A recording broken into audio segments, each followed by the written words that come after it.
ونشهد أن لا إله إلا الله وحده لا شريك له ونشهد أن محمدا عبده ورسوله أما بعد فإن خير الحديث كتاب الله وأحسن الهدي هدي محمد صلى الله عليه وسلم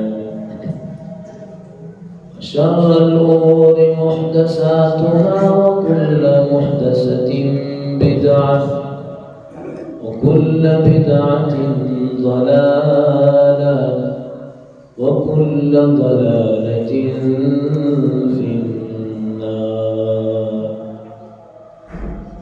اللهم صل على محمد وعلى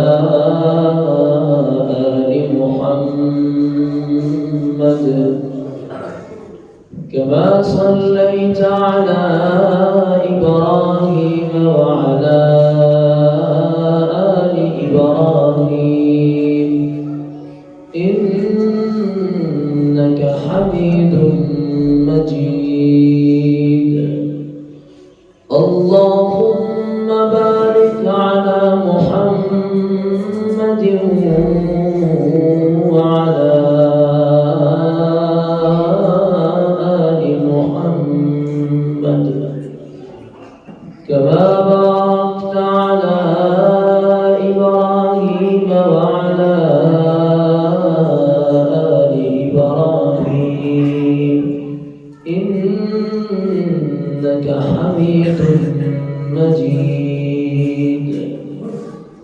اللهم ربنا زدنا علما وعملا، علما نافعا وعملا متقبلا ورزقا حلالا طيبا مباركا. أعوذ بالله السميع العليم من الشيطان الرجيم. بسم الله الرحمن الرحيم. يا أيها الذين آمنوا كتب عليكم الصيام كما كتب على الذين من قبلكم لعلكم تتقون أياما معدودات.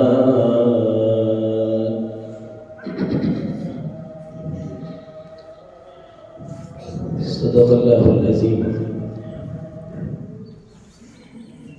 تمام قسم کی حمد و ثنا، تسبیحات، تکبیرات، تمجیدات، تحمیدات ایک اللہ وحدہ لا شریک کی ذات بابرکت کے لیے خاص ہے، جو پوری کائنات کا اکیلا خالق، مالک، رازق، داتا، گنج بخش، رنج بخش ہے.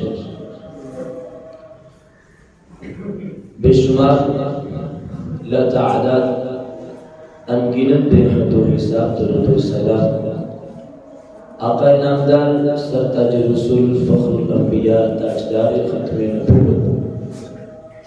ہمارا فخر، ہمارا ایمان، ہمارے دلوں کی بہار جناب محمد رسول اللہ صلی اللہ علیہ وآلہ وسلم کی ذات اقدس اظہر اعلی و بالا کے لیے.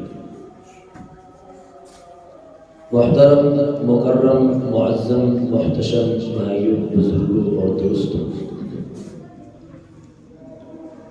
رمضان المبارک کا بابرکت پررحمت مہینہ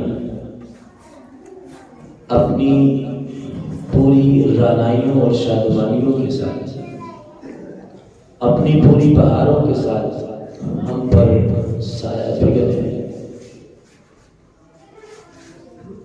قرآن مجید فرقان حمید میں اللہ رب العالمین نے جب رمضان کا تذکرہ کیا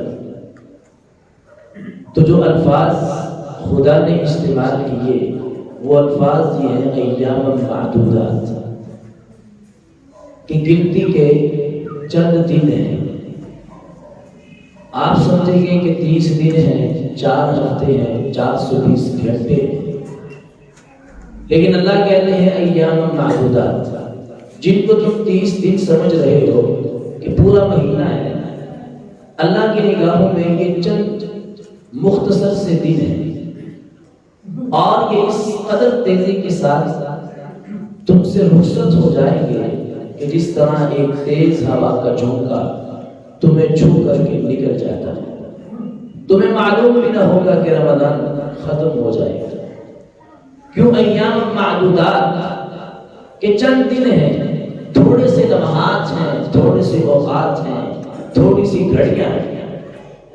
یہ مت سمجھو کہ 30 دن پڑے ہیں پھر توبہ کر لیں گے، اگر موقع ملا پھر اللہ کے سامنے گر گڑا لیں گے۔ یہ 30 دن پلکتے چپکتے گزر جائیں گے، اور ہم نے یہ منظر اپنی نگاہوں سے دیکھ لیا ہے۔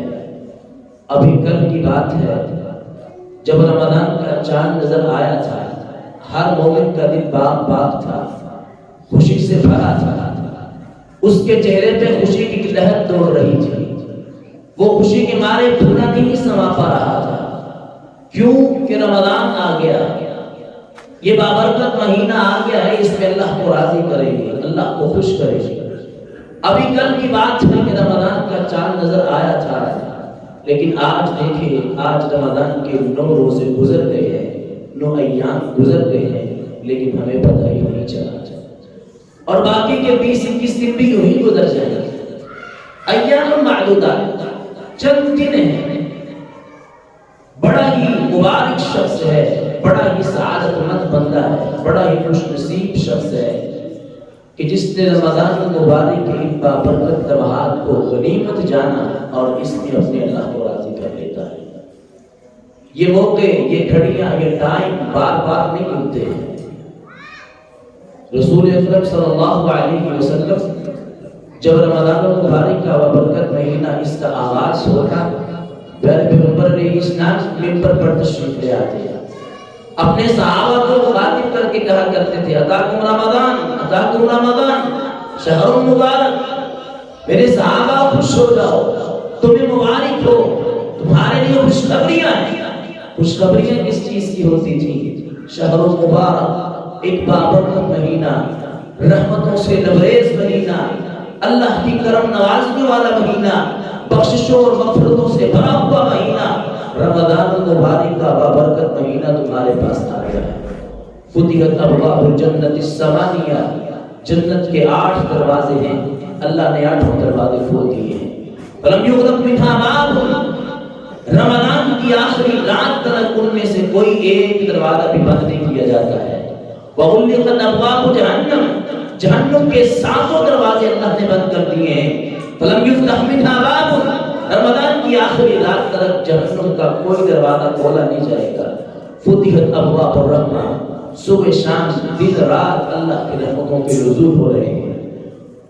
وسلسلت الشیاطین ومردۃ الجن، انسان کا سب سے بڑا بہانہ یہ ہوتا ہے کہ یار اس سے پوچھو نا کہ تو نماز پڑھنے کے لیے کیوں نہیں آتا، تو کہتا ہے کہ یار شیطان نہیں آنے دیتا ہے، شیطان نے ہمارے کانوں میں پھٹے ڈالے ہیں، وہ ہمیں نماز پڑھنے کے لیے آنے نہیں دیتا ہے۔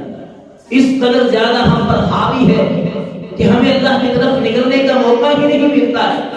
رب کہتے ہیں 11 مہینے تیرا یہ بہانہ تھا کہ شیطان بتاتا ہے، اس ماہ مبارک میں میں نے شیطان کو بھی جکڑ دیا ہے، شیطان کو بھی پابند سلاسل کر دیا ہے، شیطان کو بھی ہتھکڑیاں لگا کر کے میں نے قیدی بنا لیا ہے۔ اب 1 مہینہ تو نے دل جمعے کے ساتھ میں اللہ کو راضی کرنے کے لیے میری عبادت کرنی ہے، میرے سامنے آ کر کے جھکنا ہے۔ یہ دن بڑی تیزی کے ساتھ گزر جائیں گے۔ 9 دن گزر گئے ہیں، باقی 20-21 دن باقی ہیں، وہ بھی لمبے بلمبے گزر جائیں گے۔ لیکن بابرکت اور مبارک شخص کو ہے جو رمضان کے ایک ایک لمحے سے اور ایک ایک گھڑی سے فائدہ اٹھاتا ہے۔ ایک رمضان میرے آپ کے لیے کتنا اہم ہے، کتنا قیمتی ہے، اس کا اندازہ حضور کائنات علیہ السلام کی حدیث پاک سے لگائیے۔ طلحہ بن عبید اللہ رضی اللہ تعالیٰ عنہ اس حدیث کا راوی ہے۔ بیان فرماتے ہیں دو شخص اللہ کے پیغمبر کی بارگاہ عالیہ میں حاضر ہوئے، دونوں نے اسلام قبول کیا۔ ان میں سے ایک بندہ بڑی نمازیں پڑھنے والا تھا، بڑے روزے رکھنے والا تھا، حج زکاتوں کا خیال رکھنے والا تھا۔ اس نے فرض تو پڑھنے ہی پڑھنے ہیں، نوافل کا بھی اہتمام کرتا، عبادات میں بڑھ چڑھ کر حصہ لینے والا تھا۔ اور ان سب چیزوں سے بڑھ کر کے یہ کہ وہ شخص اللہ کے راستے میں جہاد کرتا ہے اور جہاد کرتا کرتا شہید ہو جاتا ہے۔ دوسرا شخص عبادت میں کمزور، ریاضت میں کمزور، اتنی اس نے اللہ کی عبادتیں نہیں کی ہیں، اس نے فرض کیا پڑھنے ہیں، نفل کیا پڑھنے ہیں، بمشکل فرض نمازیں ہی پوری پڑھتا ہے، نفلی روزے اس نے کیا رکھنے ہیں، بمشکل فرضی روزے رکھتا ہے، عبادت میں کمزور ہے اور بستر مرگ پر فوت ہوتا ہے، شہید نہیں ہوا۔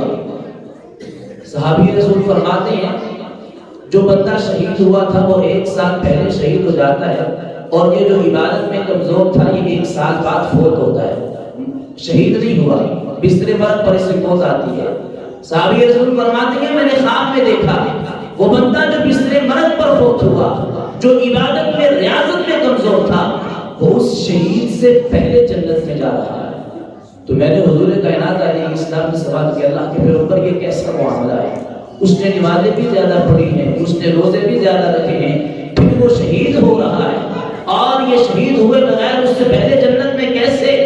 تو پیارے پیغمبر علیہ السلام نے جو جواب دیا تھا، پیارے پیغمبر نے فرمایا الیس قد مکث بعدہ سنہ، میرے صحابی کیا اس کے شہید ہونے کے بعد یہ 1 سال زندہ رہا تھا؟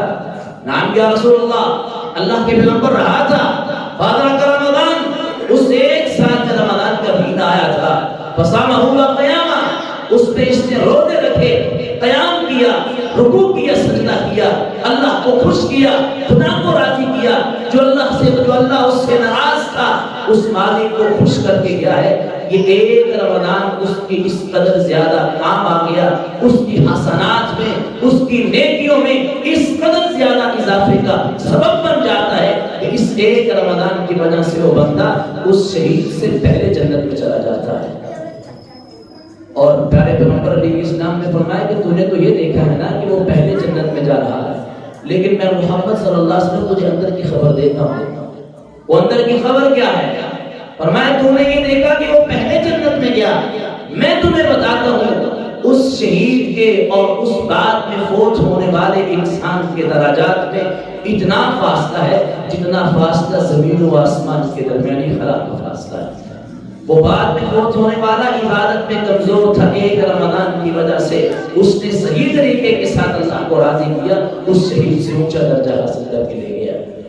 اور باب گرامی قدر پیارے پیغمبر علیہ السلام نے اپنے ایک صحابی کو نصیحت کی تھی کہ میرے صحابی صلی صلاۃ الموتے، کہ تو نے نماز ایسی پڑھنی ہے گویا کہ تیری زندگی کی آخری نماز ہے، نماز اس انداز سے پڑھنی ہے، وہ طرز اختیار کر کے پڑھنی ہے، وہ خشوع خضوع اختیار کر کے پڑھنی ہے، گویا کہ تیری زندگی کی آخری نماز ہے۔ اور اسی حدیث کو میں آج کے اس معاشرے میں رمضان کا فٹ کرنے کی کوشش کرتا ہوں کہ آپ نے رمضان کو اس انداز سے گزارنا ہے گویا کہ آپ کی زندگی کا یہ آخری رمضان ہے۔ ہمیں معلوم نہیں ہے اگلے سال ہماری قسمت میں رمضان آئے گا کہ نہیں، کوئی شخص اس بات کی گارنٹی نہیں دے سکتا کہ ابھی تو میں ہٹا کرتا ہوں مجھے کیا ہوا ہے، لیکن رمضان قسمت کے ساتھ ملتا ہے۔ اس رمضان کا ایک ایک لمحہ بڑا قیمتی ہے، ایک ایک لحظہ بڑا قیمتی ہے۔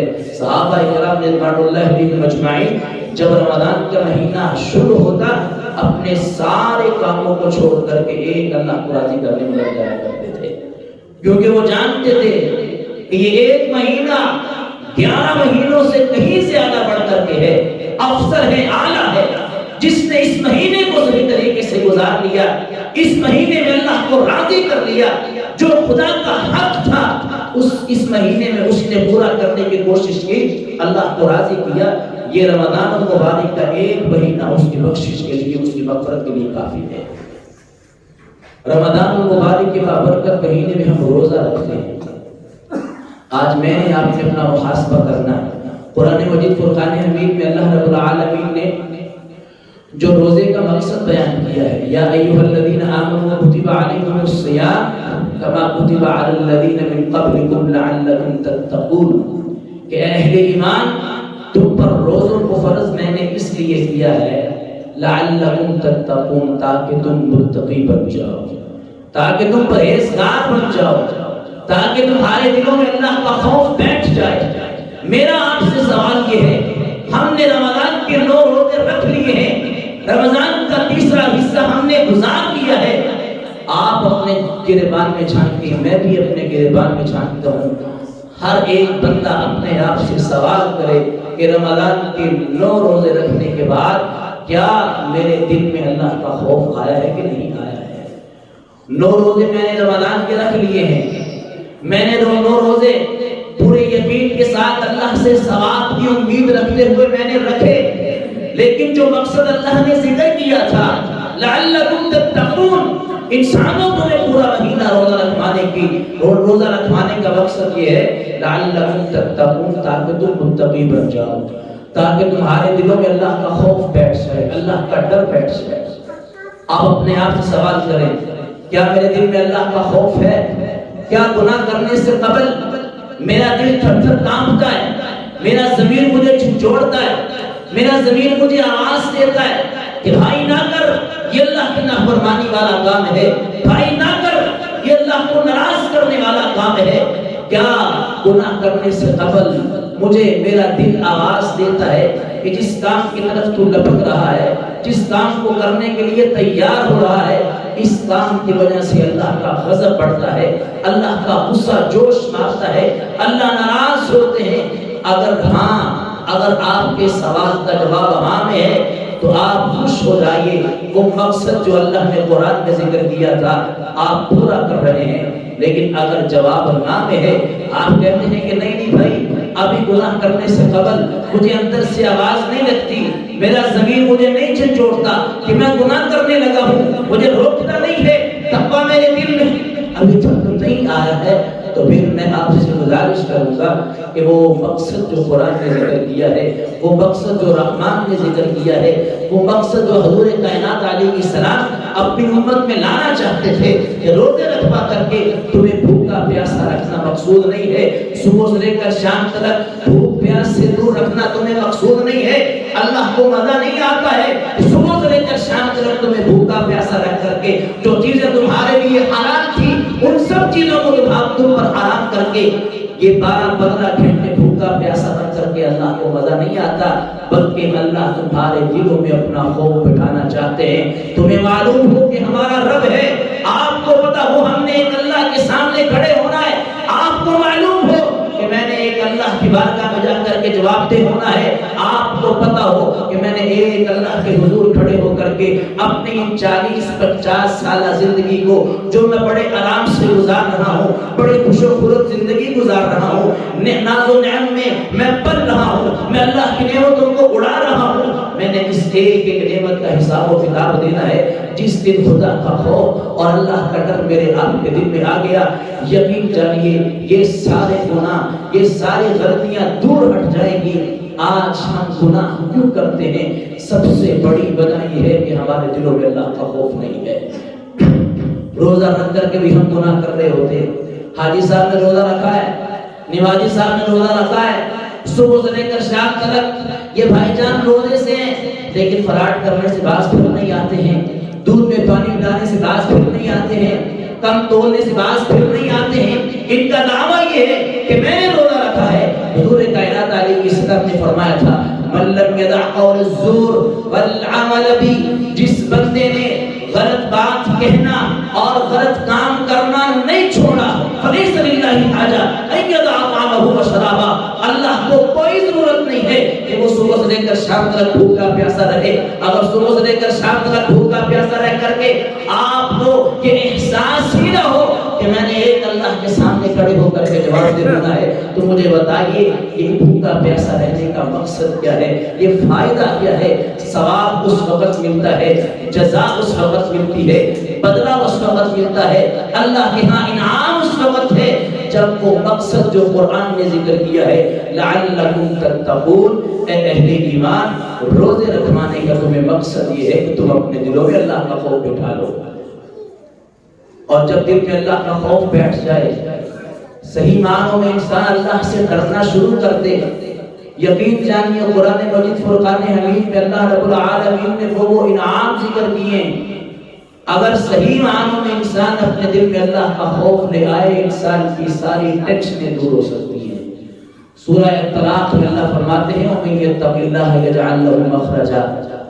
آپ جتنے بھائی یہاں پر بیٹھے ہیں آپ سب مجھے یقین سے بتائیں، کیا ہر بندے کی خواہش یہ نہیں ہے کہ میری تکلیفیں دور ہو جائیں، میری ٹینشنیں دور ہو جائیں، میری پریشانیاں دور ہو جائیں، میں کاروباری معاملات میں پھنسا ہوں، میں اپنے بیوی بچوں کے معاملات میں پھنسا ہوں، اپنے گھریلو معاملات میں پھنسا ہوں، اللہ کوئی ایسا سبب نکالے کہ میری ساری ٹینشنیں دور ہو جائیں۔ ہم میں سے ہر بندے کی خواہش ہے، تمنا ہے، آرزو ہے، اس کا حل قرآن نے ذکر کیا ہے وَمَن يَتَّقِ اللَّهَ يَجْعَل لَّهُ مَخْرَجًا۔ اے ابن آدم اللہ کا خوف، خدا کا ڈر اپنے دل میں بٹھا، صحیح معنوں میں اپنے اللہ سے ڈر، جس طرح ڈرنے کا حق ہے اپنے اللہ کا خوف دل کے اندر بٹھا۔ یجعل لہ مخرجا، دنیا کائنات کی ساری تکلیفوں سے، ساری پریشانیوں، ساری ٹینشنوں سے اللہ تجھے نکال دیں گے، ساری تو ٹینشن فری ہو جائے گا، کوئی تکلیف تجھ پر نہیں ہوگی۔ اور دوسرا انعام اللہ ذکر کرتے ہیں وَمَن يَتَّقِ اللَّهَ يَجْعَل لَّهُ مِنْ أَمْرِهِ يُسْرًا۔ آپ میں سے ہر بندے کی خواہش یہ ہے کہ اللہ میرے کام کو آسان کر دے، میں نے کاروبار شروع کرنا ہے، وہ کاروبار کو شروع کرنا میرے لیے آسان ہو جائے، میں نے اپنے بچوں کی شادیاں کرنی ہیں، وہ سارے معاملات میرے لیے آسان ہو جائیں، میں نے کوئی کاروبار شروع کرنا ہے، وہ کاروبار کا معاملہ میرے لیے آسان ہو جائے، میں نے کسی کے پیسے دینے ہیں، وہ پیسے دینا میرے لیے آسان ہو جائے۔ اللہ فرماتے ہیں وَمَن يَتَّقِ اللَّهَ يَجْعَل لَّهُ مِنْ أَمْرِهِ يُسْرًا۔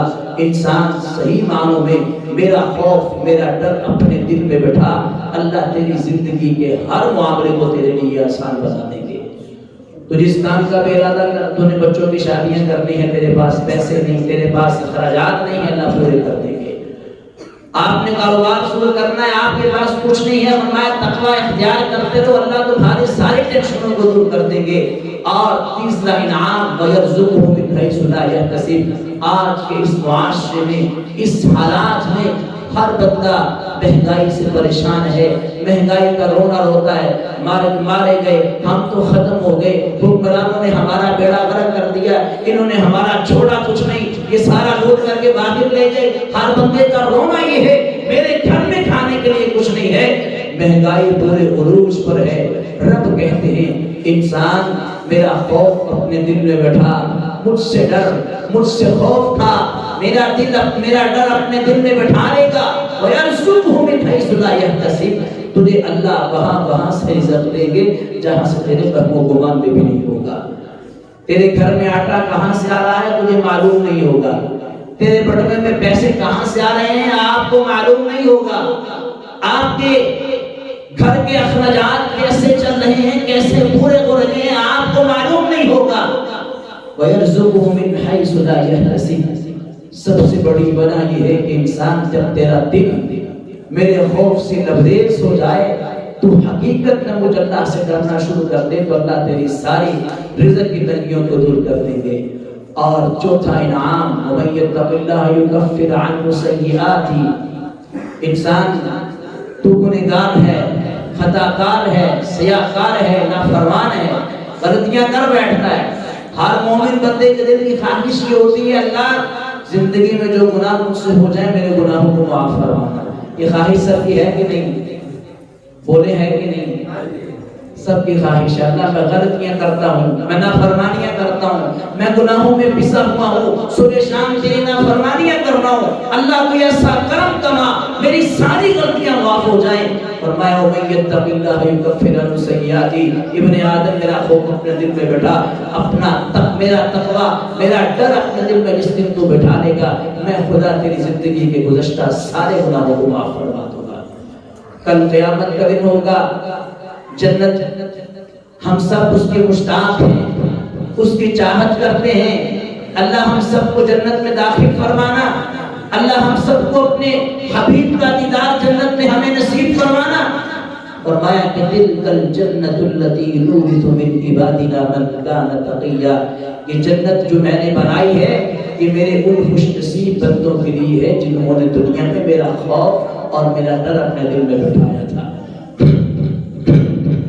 جب دل میں تقویٰ بیٹھ جائے، دل میں اللہ کا خوف بیٹھ جائے، دل میں اللہ کا ڈر بیٹھ جائے، انسان صحیح معنوں میں اپنے اللہ سے ڈرنا شروع کر دے، پھر کوئی گناہ کا کام، پھر کوئی غلطی کا کام، پھر کوئی اللہ کی نافرمانی والا کام نہیں کرتا ہے۔ اس کے پاس گناہوں کے اس کے پاس گناہ کرنے کے ہزار وسائل ہوں، اس کے پاس گناہ کرنے کے لاکھ وسائل ہوں، وہ گناہ کرنے پر پوری طاقت رکھتا ہو، پوری قدرت رکھتا ہو، لیکن چونکہ اس کا دل اللہ کے خوف سے لبریز ہے، پھر کبھی وہ گناہ کے قریب نہیں جاتا۔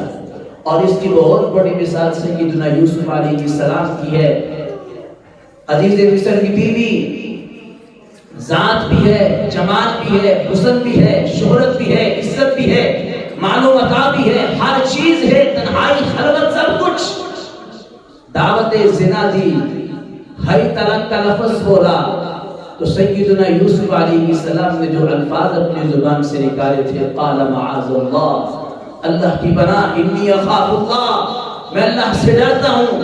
گناہ پر کرنے پر قادر تھے، گناہ کر سکتے تھے، لیکن چونکہ دل اللہ کے خوف سے لبریز تھا، دل میں اللہ کا ڈر تھا، وہ جانتے تھے کہ اگر میں نے اپنے خدا کی نافرمانی کی میرا اللہ مجھ سے ناراض ہوگا۔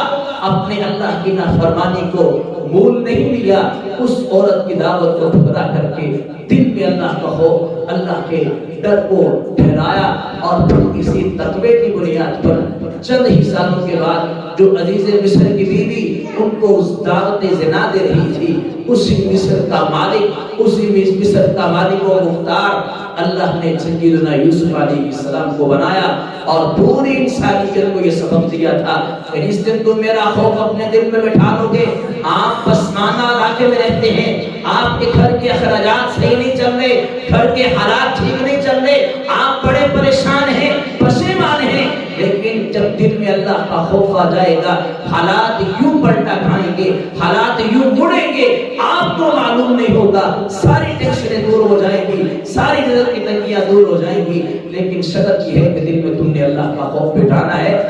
اب سوال یہ ہے کہ تقویٰ کہتے کسے ہیں، تقوی کی تعریف کیا ہے؟ آپ نے بڑا تقویٰ، آپ کہیں قاری صاحب آپ نے تقویٰ بڑا کیا ہے، تقوی کا مطلب کیا ہے؟ تو ابی بن کعب رضی اللہ تعالی عنہ سے عمر فاروق نے سوال کیا تھا کہ یا ابی بن کعب مت تقویٰ، آپ بتائیے کہ تقویٰ کیا چیز ہے؟ تو ابی بن کعب نے عمر فاروق رضی اللہ تعالی عنہ کو ایک مثال دے کر کے سمجھایا تھا، فرمایا کہ آپ نے ایک تاریک گلی سے گزرنا ہو، اس تاریک گلی میں جھاڑیاں لگی ہیں، کانٹے لگے ہیں، آپ اس تاریک گلی سے، اس تنگ گلی سے کیسے گزریں گے؟ تو عمر فاروق رضی اللہ تعالیٰ عنہ فرمانے لگے کہ میں تو اپنے کپڑوں کو سنبھال کر کے بڑا دھیان سے گزروں گا، کہیں میرے کپڑے ان کانٹوں کو الجھ کر کے مجھے نقصان نہ پہنچائیں، میرے کپڑے پھٹ نہ جائیں، میں بڑے دھیان سے گزروں گا۔ تو ابی بن کعب رضی اللہ تعالیٰ عنہ نے عمر فاروق سے کہا کہ یا عمر، تقویٰ یہی چیز ہے، اس دنیا میں کہیں پر شراب کے کانٹے ہیں، اس دنیا میں کہیں پر جوے کے کانٹے ہیں، اس دنیا میں کہیں پر حرام خوری کے کانٹے ہیں، کہیں پر زناکاری کے کانٹے ہیں، کہیں پر سود کے کانٹے ہیں، کہیں پر غیبت کے کانٹے ہیں، کہیں پر چغلیوں کے کانٹے ہیں، کہیں پر جھوٹ کے کانٹے ہیں، اس دنیا میں کہیں پر حیا بے حیائی کے اور عریانی کے کانٹے ہیں۔ تقویٰ یہ ہے کہ انسان اپنے دامن کو ان تمام تر گناہوں سے بچاتا ہوا ایک اللہ کی منشا اور ایک اللہ کی مرضی کے مطابق زندگی کی یہ چند سانسیں گزار کر کے اللہ کے پاس چلا جائے، وہ بندہ متقی ہے، وہ بندہ پرہیزگار ہے۔ دوسرا سوال آپ یہ پوچھیں گے کہ ہمارے دل میں تقویٰ کیسے آئے گا، ایک ہے تقویٰ کیا ہے، ایک ہے تقویٰ کیسے آئے گا۔ عبداللہ ابن مسعود رضی اللہ تعالیٰ عنہ سے کسی نے سوال کیا کہ عبداللہ میں اپنے دل میں اللہ کا خوف اٹھانا چاہتا ہوں، میں اپنے دل میں اللہ کا خوف کیسے لے کر کے آؤں، میں اپنے دل میں اللہ کا تقویٰ کیسے اٹھاؤں؟ تو عبداللہ ابن مسعود رضی اللہ تعالیٰ عنہ نے فرمایا جس بندے نے اپنی زندگی میں 3 کام کر لیے وہ بندہ متقی بن جاتا ہے۔ 3 کام جس بندے کی زندگی میں آ گئے وہ بندہ پرہیزگار ہے، اس کو متقین کی صفوں میں شامل کیا جا سکتا ہے۔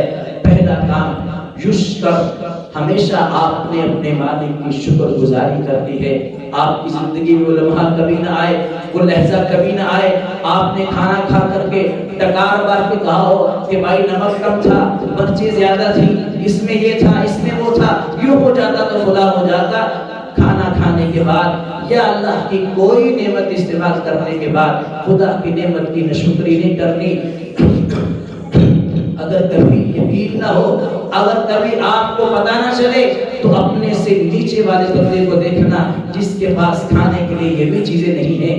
آپ کو تو گھر میں عزت کے ساتھ کھانا مل جاتا ہے، کبھی جا کر کے فٹ پاتھ پر دیکھنا لوگ ایک لقمے کے لیے، ایک روٹی کے لیے ترس رہے ہیں، بھیک مانگ رہے ہیں، منتیں ترلے کر رہے ہیں۔ اور اگر پھر کبھی یقین نہ ہو میرے ساتھ چلنا، میں آپ کو یوں ہاسپٹل کے اس دل کے وارڈ میں لے کر کے چلتا ہوں جہاں پر بڑی بڑی کمپنیوں کے مالک لیٹے ہیں، خدا کو کمپنیاں دے کر کے اللہ سے صحت مانگ رہے ہیں۔ اللہ ہماری کمپنیاں لے لے، ہماری جائیدادیں لے لے، ہماری دولتیں لے لے، اللہ ہمیں صحت دے دے۔ اگر آپ کا جگر ٹھیک ہے، آپ کا لیور ٹھیک ہے، آپ کا معدہ ٹھیک ہے، آپ کا پیٹ ٹھیک ہے، آپ کی آنکھیں ٹھیک ہے، آپ کی سانس کی نالی ٹھیک کام کر رہی ہے، آپ ان ہزاروں بزنس مینوں سے، ان لاکھوں بزنس مینوں سے زیادہ امیر ہیں جو ہاسپٹل میں، جو ہسپتالوں کے اندر اس آکسیجن کے سلنڈر پر